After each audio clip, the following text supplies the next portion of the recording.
Humanoid robot partner, that means lifelike robots, have played a role in human fantasy for centuries.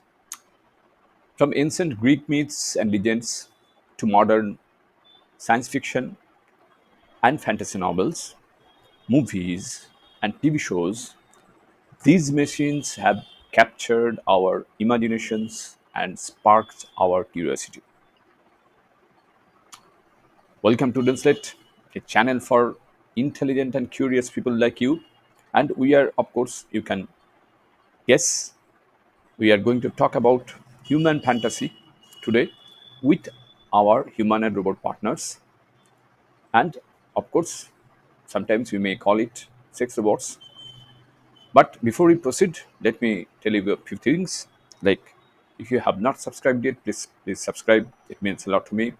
And if you have already subscribed, many thanks for your support. And I hope in the future I will get this support.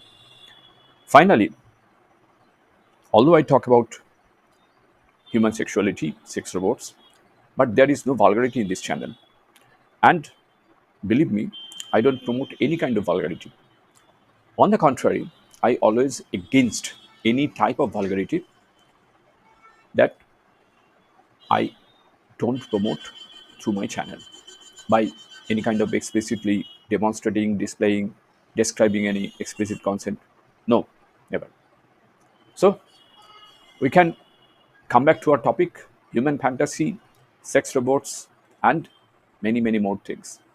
In fantasy, you know, human and robots often serve as companions, friends, and allies.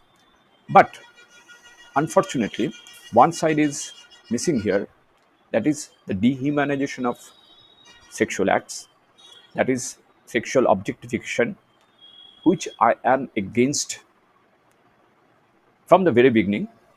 Through my channel, I am always talking about not only talking about and discuss, but I always campaign against any kind of sexual objectification. Therefore, although it plays a very important role in our fantasy, sometimes sex robots are also a symbol of dehumanization of sex, dehumanization of sexual activities. Now, in some stories, humanoid robots may even develop their own sentience and become independent characters, which in reality is not possible. And I'm telling you, the sex robots which you find in the market now, they are all kind of sex toys, just human look-alike sex toys, nothing more than that. A little bit intelligence, that means they can converse. They are, since they are fed with some large language models, so they can answer your questions, but not a critical question like what is life. Here are some specific examples of the role of human and lifelike robots in human fantasy. In the novel I, Robot by Isaac Asimov, human and robots called positronic robots. Yes, positronic robots. And they are used to perform a variety of tasks, from natural labor to companionship. But of course, Isaac Asimov, since the writer is Isaac Asimov, you cannot expect any kind of physically intimate acts which you may fantasize about. The three laws of robotics that govern their behavior are designed to ensure that they never harm humans. Isaac Asimov has epitomized something which will never harm humans. And in the movie Star Wars, humanoid robots called droids, of course, you can add and it could be androids. Droids are used in variety of roles, from pilots and soldiers to protocol droids and cooks. We have seen Star Wars, so I'm not going to elaborate it anymore. They are often portrayed as loyal companionship and friends to their human masters. In the world Westworld TV show, Humanoid robots called hosts are used to populate a theme park where humans can live out their wildest fantasies. But when they begin to develop sentience and consciousness, it leads to conflict between them and the humans who created them.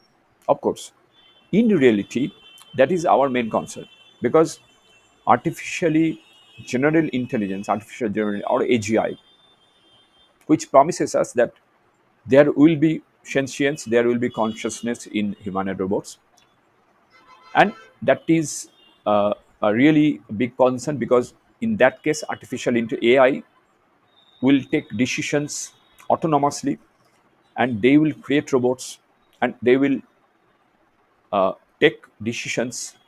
Since they will take decisions autonomously, so they will not they might feel that humans are not needed anymore.